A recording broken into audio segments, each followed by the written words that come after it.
Hello everyone, Drew Thompson speaking to you from the Division of Emergency Medicine Point-of-Care Ultrasound program here at Western University. Welcome to this installment of our Practical Point-of-Care Ultrasound series. The goal of this session is to review the scanning technique and proper archiving for the assessment of the female pelvis. The next screencast in this series will discuss the sonographic findings in first trimester pregnancies and define the necessary steps in confirming an early intrauterine pregnancy or IUP. A subsequent screencast will provide a review of some of the pearls, pitfalls, and clinical pathways that accompany this bedside study. And as always, please visit us at westernsono.ca for all of our updated ultrasound resources. Let's begin with a common presentation seen every day in emergency departments across the country. You're working a night shift on a busy weekend, and your next patient to be seen is a 29-year-old female complaining of a subacute onset of crampy left lower quadrant pain earlier in the day. While the cramping has been steadily increasing in its intensity, she has also now noted that she is spotting over the last several hours. Despite your best efforts at questioning, the patient cannot reliably recall the details of her last menstrual period. At triage, her initial blood pressure is 100/60 with a heart rate of 105. This case presentation highlights the potential emergent differential diagnosis that we must consider as emergency physicians. Here we have a potentially pregnant female, and if she turns out to be, one must be concerned about the possibility of ectopic pregnancy. Or is this a miscarriage? Of course, she may not be pregnant. Is this the onset of her menstrual cycle? By now you should realize that not only is a qualitative beta HCG indicated, this is also the perfect time to reach for your bedside ultrasound unit. There are two main uses for point-of-care ultrasound of the female pelvis. In the obstetrical portion of the pelvic bedside scan, the main focus of this series of screencasts, we are most concerned with the assessment of any female of reproductive age presenting with abdominal pain, vaginal bleeding, presyncope or syncope. This tool is especially useful with a known positive beta HCG, but it is also a valuable adjunct in assessing females with these complaints and a potentially positive beta HCG. There is no contraindication to putting the probe on the patient to gain more clinical information before lab tests return. As we will see, our plan will be to confidently find the female uterus and interrogate it for confirmatory findings of intrauterine pregnancy in patients in their known or presumed first trimester. This is the period of time most likely to present with a more sinister diagnosis of ectopic gestations. We also use this tool for a secondary goal, that being to determine the presence or absence of free fluid in the female pelvis. This is a very important component of the FAST exam when assessing for potential intra-abdominal hemorrhage following trauma. The evaluation of free fluid may also provide valuable information when assessing our pregnant population, especially if there is concern for an ectopic pregnancy that may have ruptured.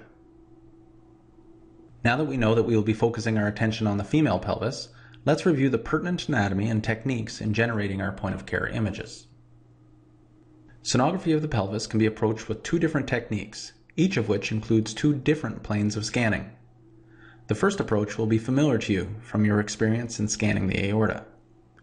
In the transabdominal assessment of the pelvis, we will use our familiar planes of scanning, longitudinal and transverse, to identify and interrogate our area of interest. The pelvic assessment may also include a new technique in your armamentarium, that of transvaginal or endocavitary scanning. This is also done in two planes, although as we will soon see, it is more appropriate to label these planes as sagittal and coronal. We will review both of these techniques with diagrams and images in just a moment, but first let's bring this back to familiar basics. As you will recall, there is a common approach that can be applied to scanning in all of the basic applications of point-of-care ultrasound. The anatomic landmarks are reminders of where to place the probe on the patient's body when beginning a study. The sonographic landmark is an identifiable structure on the screen that tells you that you're at the right location to begin looking for your area of interest. And of course, the area of interest is the target of the study, and the area you are looking to evaluate for positive or negative findings. As a simplified reminder, when you begin scanning, in basic applications the area of interest is always white, and it should be found before any interpretations are made about what you see on screen. When we apply this approach to the bedside female pelvic study, we see that our anatomic landmark is the symphysis. This will not be applicable to the transvaginal scan, as we will see shortly. Our sonographic landmark is the bladder, and our area of interest is the endometrial stripe, which will be white. In this case, the uterus is not really adequate to define our area of interest. Rather, we are specifically looking for the middle of the uterus, the location of the endometrial canal. It is here that we should be looking for our sonographic evidence of pregnancy. If you are sure to find the middle of the uterus before you even think of looking for these findings of pregnancy, you will always be safe. We cannot emphasize enough how distracting it can be to see a fetus on a screen. Without a careful, methodical approach, it'll be too easy to misidentify the obvious pregnancy as being a normal pregnancy, when it in fact is not in the center of the uterus. Find the white endometrial stripe first. As one of my mentors has always cautioned, don't get drawn to the dark side. As with all of our basic applications, this transabdominal assessment of the pelvis can be done with either the curvilinear or the phased array probe. Either of these probes can be selected from the Triple Connect system on all of our Sonosite units. As you begin your training, you may find the curvilinear probe easier to use. Many find the nature of this probe easier to grasp probe technique. As you gain confidence, the phased array probe is equally suitable for this study, with only a few minor adjustments required to optimize scanning. Once the probe is selected, we can set its initial depth to a mid-range, ideally 15 to 18 centimeters, to be sure we are seeing deep enough into the pelvic cavity, although the female pelvis is not as deep a structure as some of our other scans. As a reminder, the depth buttons are located here on the keyboard and will be shown here on the screen.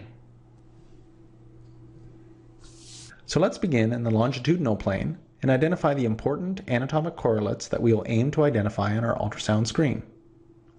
Our anatomic landmark is here at the symphysis pubis, and this is where the probe is placed to begin the study. Note that the probe marker is oriented towards the patient's head.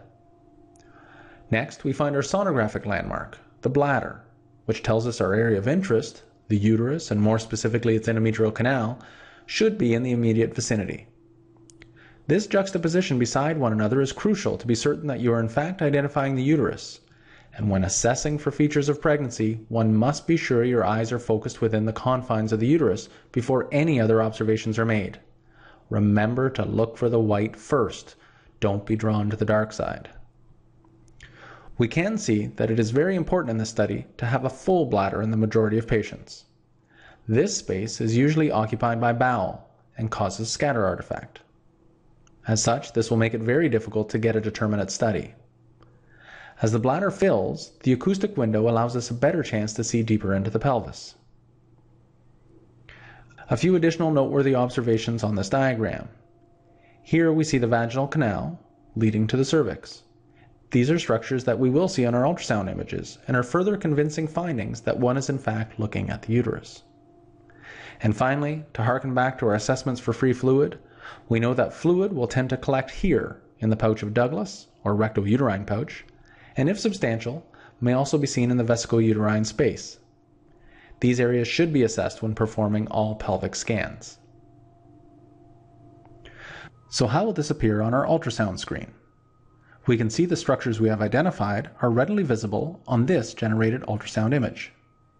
The bladder is seen as an anechoic structure surrounded by a thick wall containing the fluid. Let's take a closer look. We also see that there is a solid density immediately adjacent to the bladder, satisfying our criteria that this is in fact the uterus. If further evidence is required, we can also follow the vaginal canal to the cervix, and we then see that the cervix and uterus are connected and adjacent to the bladder, thereby confirming our findings. We then turn our attention to the center of the uterus, marked here by our white area of interest, the endometrial stripe. It is here that we can now begin looking for our findings of intrauterine pregnancy with a slow sweep through the entire uterus. As mentioned on our last slide, we must also assess for free fluid, a regular anechoic fluid without containing borders. We're going to look in two locations, here and here. Let's take a look at a proper sweep of the longitudinal uterus. Here we see that we have positioned our area of interest in the center of the screen, and now we will pin the head of our probe to the skin and slowly sweep in one direction and then the other, being sure we have swept through the entire uterus, looking for our findings of pregnancy. Now that we have reviewed the important structures that you will identify on your pelvic scans, Let's review a quick test of your screen orientation. When viewing this image, which area of the screen represents the patient's head? Recall that our probe marker is oriented towards the patient's head when we place our probe at the location of our anatomic landmark. How about the patient's posterior? In this scan, the patient's posterior is visualized in the far field. Please take a moment to be sure you understand these pertinent orientations. Once we have completed our longitudinal sweep, we will now also perform a similar sweep in a transverse plane. Again, we will place our probe immediately cephalad to the symphysis, this time with our probe marker pointing toward the patient's right. Again, a full bladder is key to maximizing the acoustic window. Admittedly, the bladder is a bit empty in this anatomic diagram, so let's fill it up a little bit. Now the beam will find a good window to allow assessment of the deeper structures in the pelvis. You can also see that keeping your probe at the symphysis will be sure to allow you the best possible window through the bladder. If you let your hand drift away from the symphysis, you may miss this opportunity to look through the bladder window, and you may lose your image to scatter. If you are having any difficulty in seeing the uterus as you are scanning, be sure to pull yourself back down to the symphysis to maximize your chances of using a better bladder window. The plane of our beam is now oriented 90 degrees from our previous longitudinal study, so we expect to see the uterus in some degree of cross-section on our ultrasound screen. Well, this is as good a time as any to remind you that the uterus is a very mobile structure. Its position will be highly dependent on how full the bladder is and vary quite a bit from female to female. The uterus may be anteverted, may be retroverted, or even pointing into one of the adnexal regions. Depending on the position of the uterus, the expected cross-sectional image on a transverse study may not be what you thought you were going to see. The nice thing about beginning your study in the longitudinal plane is that you can learn to predict what you might see on your transverse study. Certainly as you begin your training studies, you should always start in the longitudinal plane. So keeping this diagram in mind, how is this going to appear on your screen? Is this what you imagined? Well, let's start with orientation. Which side is the patient's right? When in doubt, look where your probe marker is. You oriented your probe at the patient's symphysis towards the patient's right, so this helps orient yourself on the screen. How about the patient's anterior? This is represented in the near field. The ultrasound beam hits the most anterior structures first, and this is in the near field of the image. Now let's identify the important structures. The sonographic landmark? Here, the bladder. The area of interest? This is the solid organ density of the uterus, immediately adjacent to the bladder.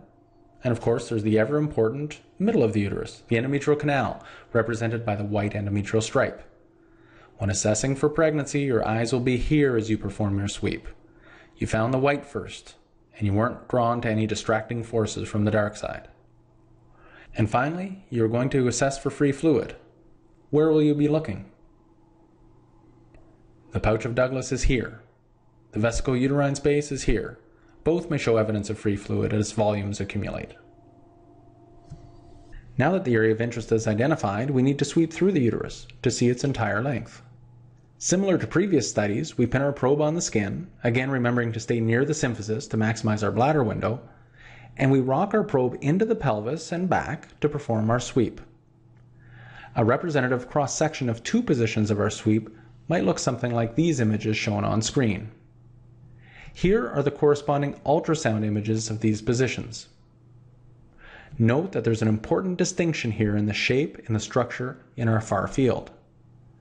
The uterus should be round in appearance, as we see in this first ultrasound image.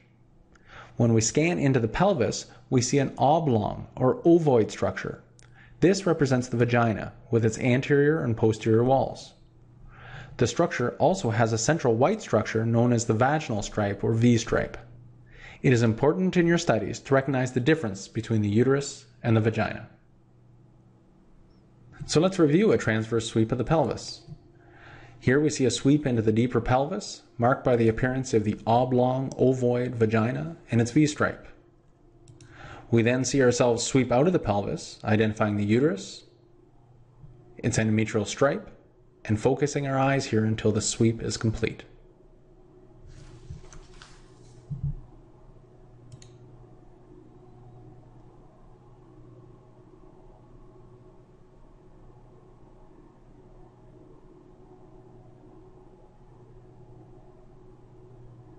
Here we see a longitudinal and transverse still of the transabdominal pelvis.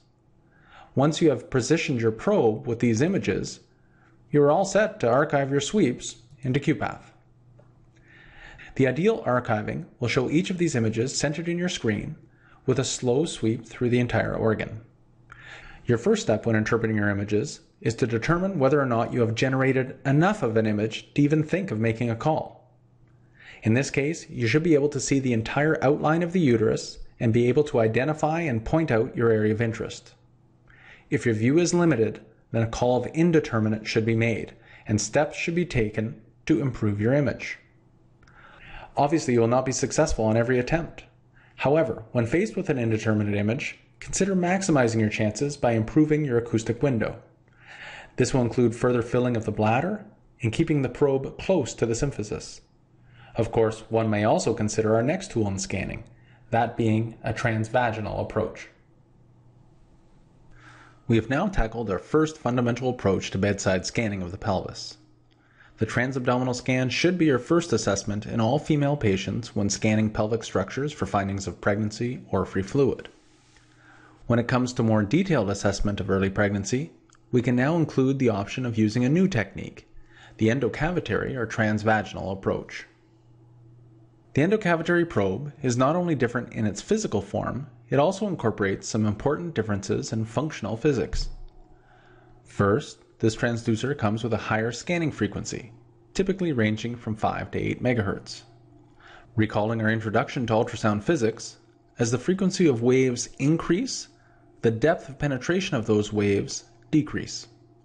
As a result, we need to be much closer to the structure being interrogated to maximize this element of physics. This will not be a problem with this application because, as you will see shortly, the transvaginal transducer will be positioned directly against the cervix and uterus, effectively eliminating this concern about depth of penetration. As you may recall, higher frequency ultrasound waves will result in better axial resolution, giving us nice images of interrogated structures and giving better distinction of structures at very close depths to one another. This is especially useful in early pregnancy, when structures being scanned are by their very nature quite small. Now is the time to mention that since the probe will be directly against the uterus, we no longer require an acoustic window. As such, for this study, we will empty the bladder prior to scanning. As you will see, we will still use the bladder as a landmark, but in this case, not only is a full bladder uncomfortable when being pressed on by an endocavitary transducer, it also makes imaging more difficult. In general, women seem to be quite thankful that they no longer need to have such a full bladder to facilitate imaging. Further inspection of the end of this transducer reveals that it has a very wide field of view. Whereas our curvilinear probes typically have fields of view of less than 90 degrees, the transvaginal probes are greater than 90 degrees. This difference in field of view allows you to easily determine which type of probe is being used when reviewing archived images. To prepare the probe, we go through a series of steps. First, on a sterile probe, we add generous amounts of ultrasound gel. Next, a sterile cover, or condom, is placed and air bubbles are pressed out from the covered tip. The presence of air will add significant artifact to your study, so this is an important step. Finally, apply an external layer of gel for lubrication and further enhancement of the minimization of air at the point of probe contact. Please note, the preferred gel in this case is muco, or lubricating gel used for speculums. Ultrasound gel is rarely associated with vaginal irritation. As such, we tend to avoid it if another option is available. If the bladder is empty, the probe is prepared, then you are all set to go.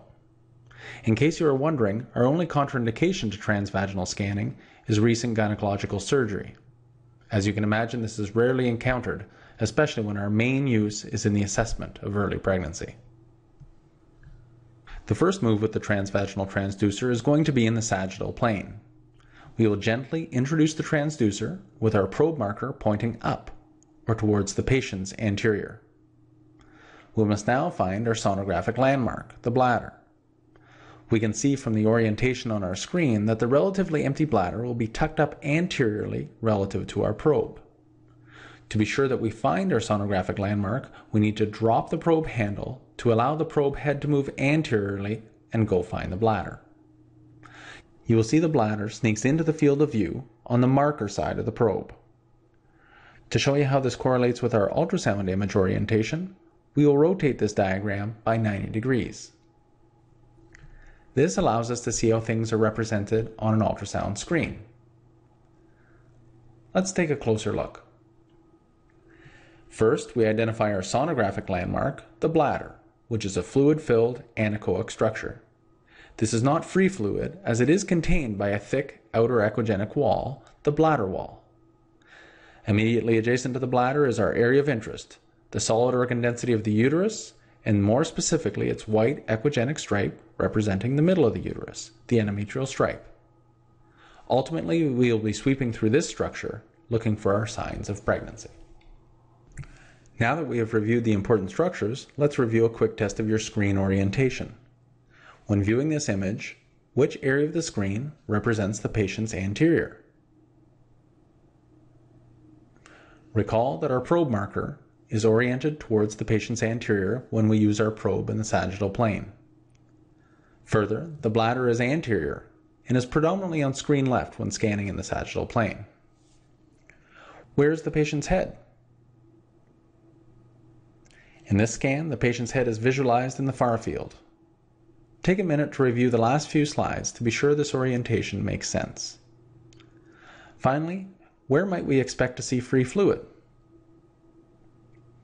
The pouch of Douglas is shown here and is the first area that free fluid is most likely to accumulate, although free fluid can be seen anywhere surrounding the uterus. When performing a sagittal sweep, your hand will sweep slowly from side to side, basically in the plane of your fingers that are holding the probe.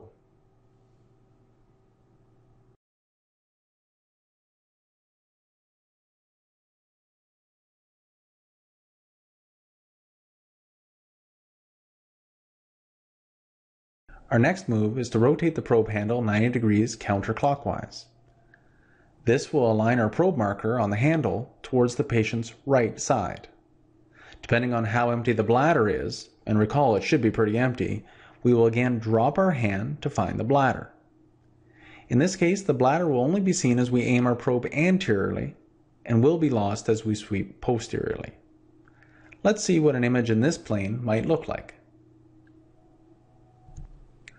Here we see our bladder in the near field. Recall that since it is relatively empty, it'll easily collapse as you apply pressure with your probe. This image shows the bladder is being compressed by our probe, and we can identify the bladder occupies much of our near field. This is a classic finding in the coronal plane. Immediately adjacent to our landmark is the solid organ density of the uterus. Of course, we are interested in the middle of the uterus, the endometrial stripe. In this case, it is much thicker than the other images we have seen. Recall that the endometrium changes significantly during different phases of the menstrual cycle and can appear to be quite large. It will also vary in its degree of echogenicity. Now that we have reviewed the important structures, let's again review a quick test of your screen orientation. When viewing this image, which area of the screen represents the patient's right? Recall that our probe marker is oriented towards the patient's right when we use our probe in the coronal plane. Where is the patient's head? In this scan, the patient's head is visualized in the far field, similar to the sagittal image. Recall you rotated your probe counterclockwise, but did not change the near field, far field orientation of structures. And finally, where might we find free fluid? Here in the pouch of Douglas. Again, please take a minute to review the last few slides to be sure this orientation is beginning to make sense. In this coronal sweep, we again follow the plane of our fingers, resulting in an anterior, posterior motion sweeping through the entire uterus.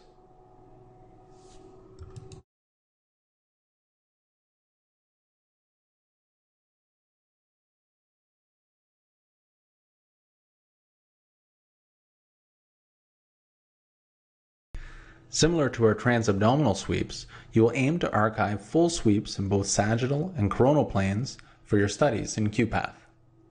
The benefit of transvaginal scanning is that the images will nearly always be determinate, in that you can usually see the entire uterus, so therefore can make an interpretive call. So this concludes our introduction to point-of-care scanning techniques of the female pelvis. Be sure to review the next screencast in this series, where we will review the sonographic findings of early pregnancy.